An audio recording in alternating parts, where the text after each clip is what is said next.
자, 요한복음 1장 1절부터 18절까지 제가 봉독해 올리겠습니다. 태초에 말씀이 계시니라. 이 말씀이 하나님과 함께 계셨으니 이 말씀은 곧 하나님이시니라. 그가 태초에 하나님과 함께 계셨고 만물이 그로 말미암아 지은 바 되었으니 지은 것이 하나도 그가 없이는 된 것이 없느니라.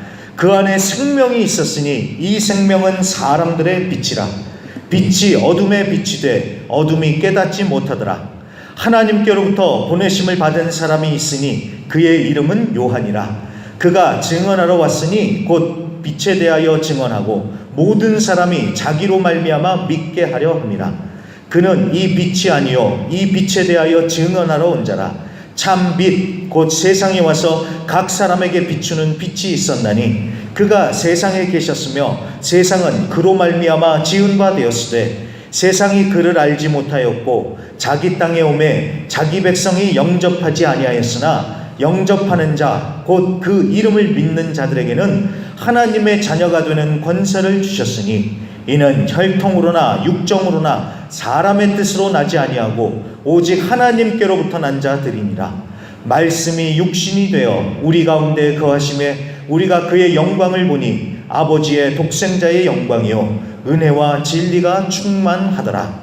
요한이 그에 대하여 증언하여 외쳐 이르되 내가 전에 말하기를 내 뒤에 오시는 이가 나보다 앞선 것은 나보다 먼저 계심이라 한 것이 이 사람을 가리킴이라 하니라.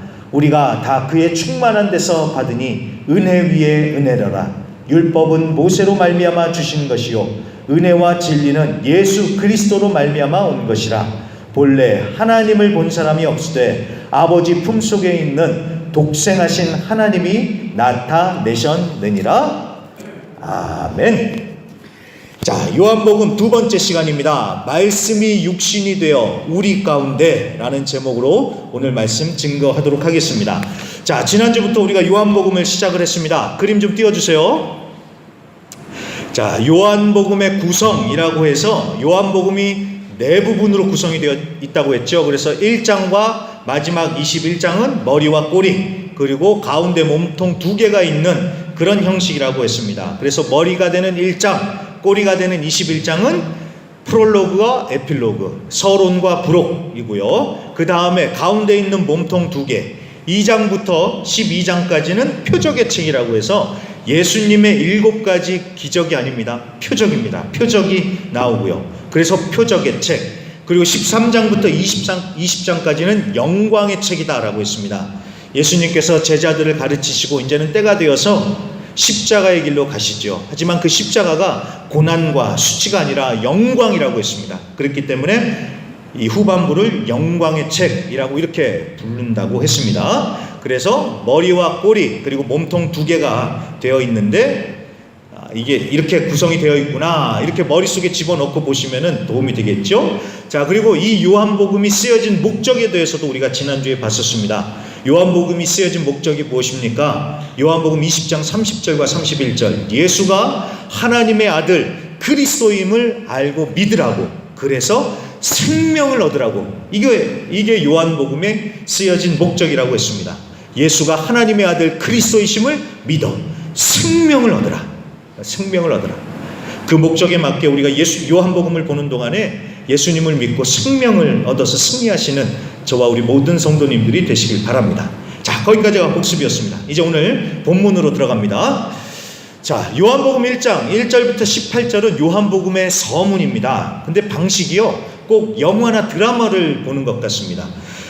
자, 요새 영화나 드라마를 보면 본격적인 이야기를 시작하기 전에 이 나레이션이 나오잖아요. 그러면서 어떤 상황 얘기를 해주는 그런 경우가 있지 않습니까? 제가 기억이 나는 게 태조왕건, 여러분 기억하십니까? 태조왕건이요.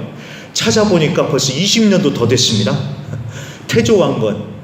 그 드라마도 그러더라고요. 그 드라마가 시작을 하면서요, 멋진 성우의 나레이션이 먼저 나옵니다. 단기 3229년, 서기로는 896년, 신라 진성여왕 10년의 그해 여름, 궁예는 하면서 이렇게 본격적인 얘기를 시작하기 전에 그 당시 시대 상황이나 주인공들을 소개하죠. 오늘 본문도 그런 역할입니다. 요한복음 본론으로 들어가기 전에 서론적인 얘기들을 이렇게 풀어놓고 있는 겁니다. 자, 그런데 오늘 본문이요, 잘 보시면 이 얘기가 무슨 얘기인지 알 것 같으면서도 딱 손에 안 잡히는, 그래서 속된 말로 아리까리한 그런 상황입니다. 제가 보니까 이 아리까리가 표준어가 아니래요. 알쏭달쏭 하다가 맞는 표현이라고 합니다. 예. 그것처럼 오늘 본문이요, 뭔가 알쏭달쏭합니다. 왜 그럴까요? 그럴 수밖에 없는 게 말씀, 생명, 빛, 영광, 은혜와 진리, 독생자, 이런 아주 형이상학적, 추상적인 단어들이 계속 나오니까 이게 알 것 같으면서도 쉽게 잡히지 않더라는 겁니다. 자, 이런 단어들을 하나하나 우리가 공부를 해보면 좋겠지만 이 짧은 시간에 어찌 그거를 다 보겠습니까? 차차 알아가기로 하고요. 오늘은 결론만 알고 가셔도 여러분 성공하신 거니까요. 여러분 결론은 꼭 알고 가주시길 부탁드립니다. 자, 오늘 요한복음 1장 1절부터 18절까지의 결론이 무엇입니까? 18절에 나오죠. 본래 하나님을 본 사람이 없으되 하나님 품속에 있는 독생하신 하나님이 나타나셨느니라. 아멘. 자, 무슨 얘기입니까? 지금까지 하나님을 본 사람이 아무도 없었다는 거예요. 그런데 이제는 하나님께서 나타나셔서 우리 눈으로 그 하나님의 영광을 직접 보게 됐다는 겁니다. 누구를 통해서요? 바로 하나님의 아들이신 예수님을 통해서요. 자, 이 얘기를 하려고 지금까지 말씀, 생명, 빛 이런 얘기가 앞에 쭉 나오는 겁니다. 자, 1절부터 보세요. 1절에 보시면 태초에 말씀이 계셨는데 이 말씀이 하나님과 함께 계셨고 이 말씀이 하나님이래요. 이게 무슨 진짜 뚱딴지 같은 얘기입니까? 말씀이면 말씀이지 무슨 말씀이 하나님과 같이 있고 또 이 말씀이 하나님이래요. 자, 이해하기가 쉽지 않죠? 근데 여러분 성경을 잘 보시면요, 이 말씀이라 1절에 나오는 이 말씀이라는 단어 앞에 1이라는 번호가 쓰여 있습니다. 성경에 보시면 1이라는 번호가 쓰여져 있을 겁니다. 그래서 이 번호를 따라서 각 줄을 찾아보면은 거기 보시면 헬, 로고스라고 되어 있습니다. 자, 여기서 헬이라고 해서요, 요새 흔히 말하는 헬이 아닙니다. 헬라어라는 뜻입니다. 그래서 이 말씀이라는 단어가 헬라 원어로 로고스다라는 이런 뜻입니다. 로고스요, 로고스. 자, 이렇게까지 표시를 해 놓은 이유는 여기 말씀이라는 단어가 그냥 우리가 아는 성경 말씀 아니면 입으로 나오는 이 소리 정도를 얘기한다 이게 아니니까 더 특별한 의미가 있으니까 이렇게 해놨겠죠. 맞습니다. 이 말씀이라는 단어, 이 로고스라는 단어는 우리가 생각하는 이상의 특별한 의미가 있습니다. 이 부분에 대해서는 제가 주보 3페이지에 적어놨거든요. 제가 원래는 설교 시간에 이 로고스에 대해서 하나하나 설명을 다 하려고 했는데 제가 미리 연습을 해보니까요, 설명을 하면 할수록 더 복잡해지는 것 같습니다. 그래서 말로 하기보다는 그냥 쓰는 게 낫다 싶어가지고 최대한 아무튼 쉽게 정리를 해서 제가 주보 3페이지에 적어놨습니다. 나중에 한번 읽어보시고요. 아무튼 이 로고스에 대해서 최대한으로 세 줄 요약까지는 아니더라도 좀 요약을 해서 얘기를 하면요, 이 사전적으로 로고스는 말씀, 강론, 이성, 법칙, 생각이라는 뜻입니다. 그런데 단순히 그 정도를 넘어서서 그리스의 철학적인 배경 그리고 유대 신학적인 배경이 들어가 있는 단어입니다. 그 단어를 요한이 아주 특별하게 가지고 와서 사용을 한 단어인데 이 로고스, 이 요한복음 안에서는 이런 뜻입니다. 우주 만물에 이치면서 생명력 있는 실체요. 실체가 중요합니다. 사상이나 생각, 소리가 아니라 실체예요. 실체. 태초부터 하나님과 함께 하면서 하나님과 함께 일했던, 그러면서 하나님과 동일한 존재, 이 존재가 로고스인데 이 로고스가 누구냐? 바로 예수님이다라는 것입니다. 예수님이요. 자, 하나님과 함께 일했던, 하나님과 동일한 존재, 이 존재가 바로 로고스인데 이 로고스, 말씀이 바로 예수님이라는 겁니다. 자, 14절에 나오는 독생자도 바로 그런 뜻입니다. 자, 독생자 그러면 우리가 외아들이라는 숫자를 생각해요. 하나밖에 없는 아들. 근데 여러분 여기서 독생자라는 말은 정확하게 번역을 하면 독종자입니다. 독종자. 조금 말 어감이 이상하죠? 독종자. 독종할 때 독종 같다 이게 아니라 종류할 때 종, 그거예요. 종류가 같다 할 때 쓰는 그 종자를 써서 독종자입니다. 그러니까 하나님과 같은 종류의 아들이다 이런 뜻이에요. 그래서 결론입니다. 결론. 이 로고스도 그렇고 독생자도 그렇고 이 오늘 본문이 얘기하려는 바가 뭐냐면은 예수가 하나님의 아들로서 하나님의 영광을 드러내는데 그 말은 결국 예수가 하나님이다 이 뜻입니다. 정리가 되셨죠? 예수가 하나님이다. 오늘 요한복음 1장 1절부터 18절은 그 얘기를 하는 겁니다. 예수가 하나님이시다. 예수가 하나님이다 이 얘기입니다. 자, 우리는 이게 쉽게 연결이 안 돼요. 근데 유대인들은 이거를 정확하게 이해를 했습니다. 예수님께서 유대인들에게 나는 하나님의 아들이다 라고 얘기를 하시죠. 그럴 때 유대인들은 충격을 받았습니다.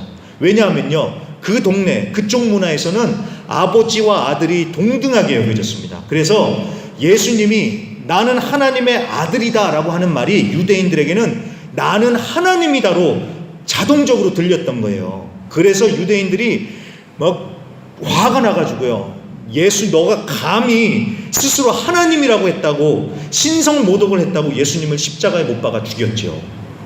그러니까 정리가 되시죠? 예수가 말씀이다, 예수가 로고스다, 예수가 빛이다, 예수가 하나님의 독생자다, 하나님의 영광이다, 이 모든 말은요 결국 예수가 하나님이다 라는 이런 뜻입니다. 그래서 하나님을 보여달라고 할 필요 없이 예수님을 보면 된다는 거예요. 왜? 예수가 하나님이니까요. 예수가 하나님이니까. 그러니까 여러분 명제가 딱 정리가 되죠. 예수가 하나님이시다. 오늘 이 얘기하는 겁니다.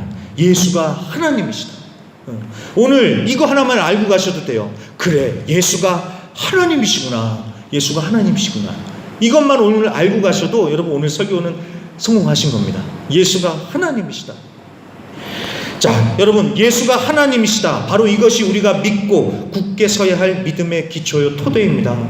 주 예수를 믿으라 우리가 표어의 얘기를 하는데 도대체 어떤 예수를 믿느냐는 거예요. 하나님이신 예수, 예수가 하나님이다. 우리의 믿음은 바로 여기서부터 시작되는 것입니다. 동일한 믿음의 고백이 마태복음 16장 16절에도 나옵니다. PPT 좀 띄워주세요. 마태복음 16장 16절. 시몬 베드로가 대답하여 이르되 주는 그리스도시요 살아계신 하나님의 아들이십니다. 자, 예수가 그리스도시고 살아계신 하나님의 아들이시라는 말은 결국 예수가 하나님이다라는 뜻입니다. 그걸 믿는다고 베드로가 고백을 했던 것이고요, 그 믿음의 고백 위에 교회가 세워지는 것입니다. 예수가 하나님이십니다. 자, 꼭 기억해 주세요. 여러분 예수는 하나님이십니다.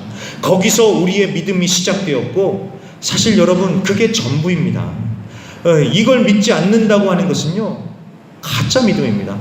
예수가 하나님이시라는 것을 못 믿으면 다른 걸 열심히 믿는다면 그 믿음이 어떻게 온전한 믿음이 되겠습니까? 예수는 하나님이십니다. 그렇기 때문에 우리는 이 부분에 있어서 절대로 흔들릴 수도 타협할 수가 없는 것입니다. 다른 종교들을 보세요. 유대교에서는 예수를 그냥 사악한 이단 교주라고 봐요. 그게 유대인들의 해석입니다. 예수 저 이단이야, 이단 교주다. 꼭 우리가 신천지 보듯이 유대인들은 그렇게 나사렛 예수당을 그렇게 설명을 했습니다. 이슬람교는요, 무슬림들은요 예수를 위대한 선지자 메시아라고 꾸란에 보면 나와 있습니다. 하지만 그렇게 예수님을 높여요. 하지만 예수님이 하나님이시다라고 인정을 하지 않습니다. 이슬람교는 그래요. 또 잘 알려진 어떤 이단도 예수를 높이고 존경은 해요. 예수가 최고라고 그래요. 하지만 예수가 하나님이라고 하지는 않습니다. 또 어떤 사람들은 말합니다. 목적지는 같은데 가는 길이 다를 뿐이라고.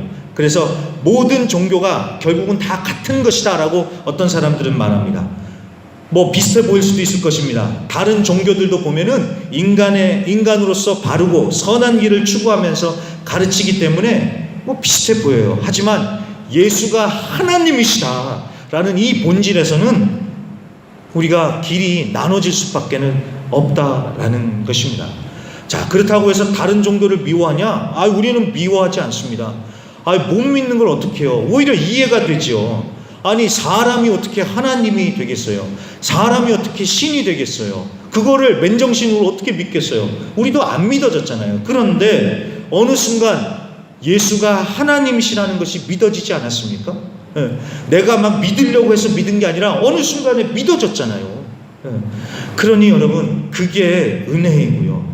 예수가 하나님이라는 것을 믿기 때문에 우리가 이렇게 이 좋은 주일날, 일요일에 이 좋은 황금 같은 시간에 교회에 모여서 예배하고 또 이 더운 날씨에 우리가 또 열심히 섬기는 것 아니겠습니까? 누가 시켜서 누가 보라고가 아니라 예수가 하나님이라는 걸 믿기 때문에 우리가 이렇게 주일에 나와서 예배하는 것 아니겠습니까?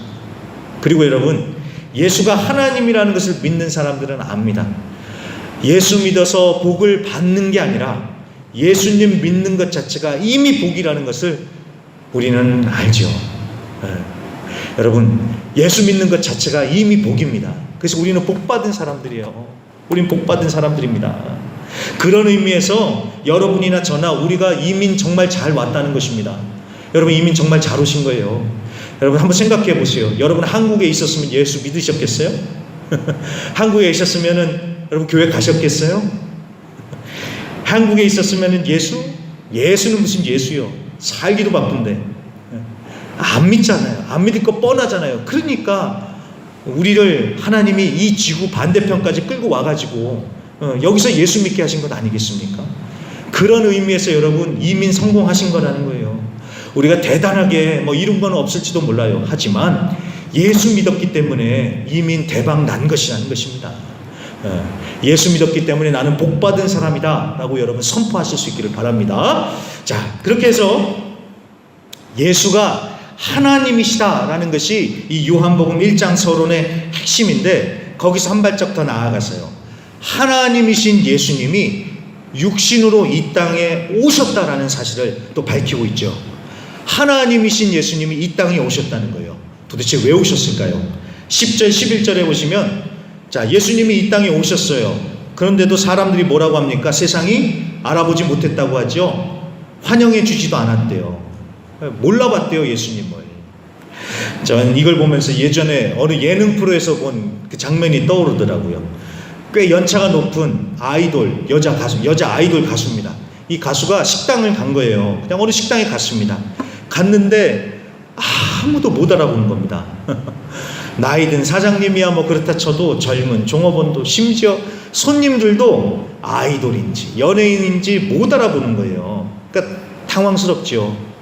꼭 자기를 알아봐 달라고 간 건 아닌데 그래도 자기가 나름 인지도가 있는 연예인이라고 생각을 했는데 아무도 못 알아보니까 요새 흔히 하는 말로 좀 긁혔나 봐요, 마음이.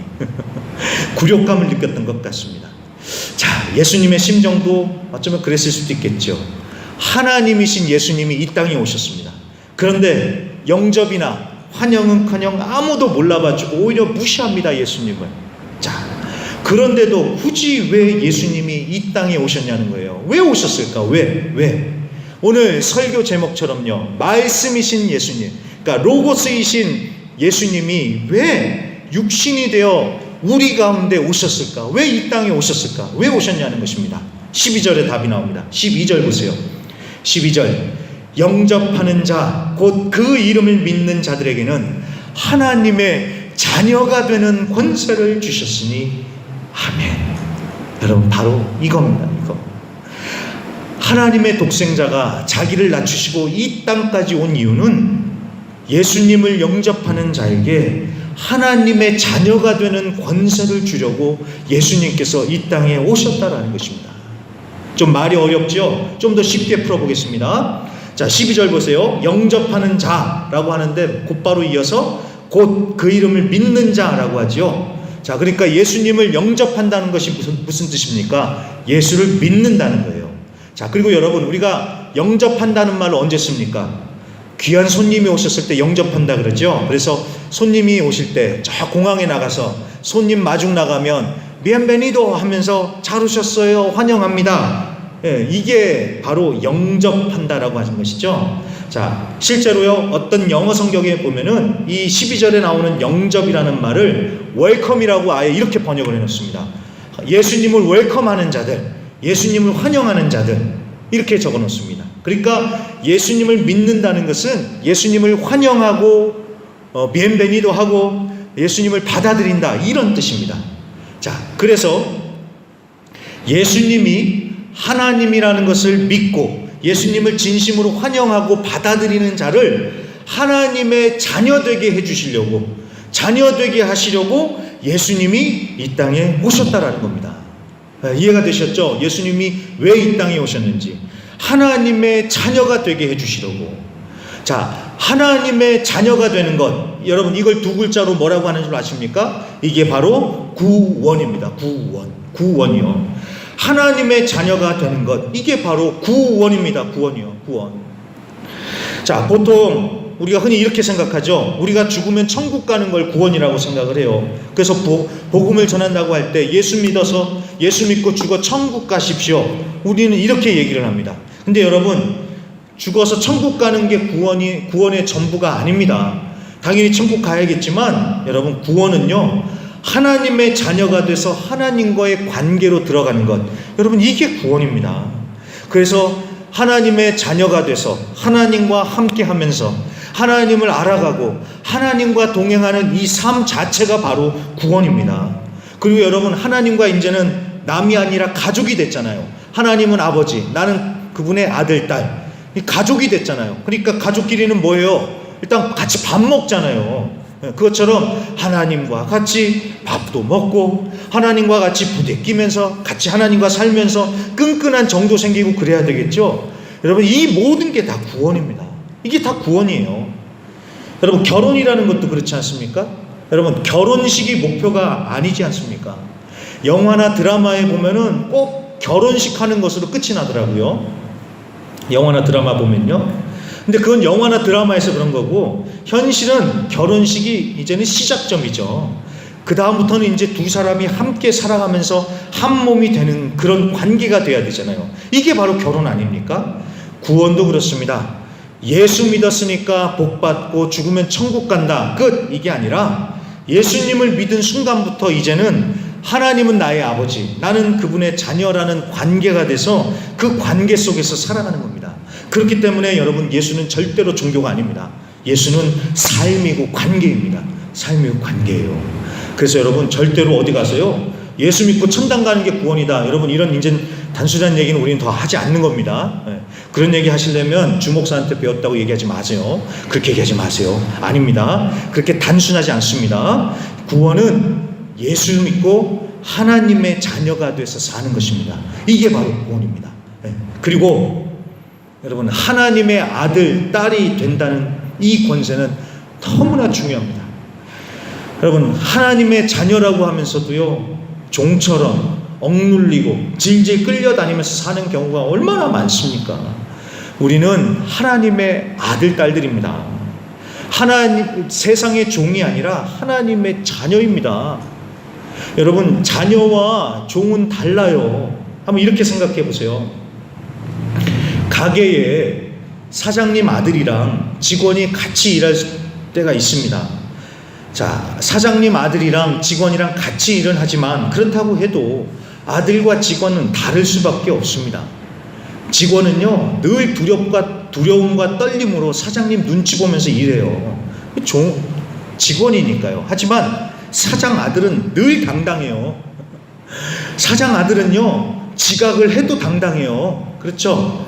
그리고 카카에서 이렇게 삥땅을 해도 당당해요. 삥땅이란 말을 써서 죄송하지만 그래도 당당해요. 왜? 사장 아들이니까. 물론 그러면 안 되죠. 그렇지만 아들은 다르다라는 겁니다. 이해가 되셨죠? 우리는 하나님의 아들, 딸들입니다. 우주 만물을 지으신 최고로 높으신 분의 자녀들입니다. 그런데도 세상 것에 얽매여서 노예가 돼서 거기에 질질 끌려다니고 위축돼서 어깨 이렇게 다 늘어뜨리고 다니고, 그럼 여러분, 하나님이 얼마나 답답해 하시겠습니까? 그렇죠?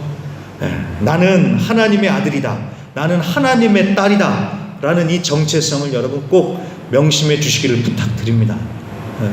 우리가요, 잘나고 거룩하고 깨끗해서 하나님의 아들, 딸 된 게 아닙니다. 그렇게 자격이 있어서 아들, 딸 되는 거라면 우리 중에서 아들, 딸 될 사람은 아무도 없습니다. 그저 하나님이신 예수님을 믿는 믿음으로 하나님께서 우리를 자녀 삼아 주신 것입니다.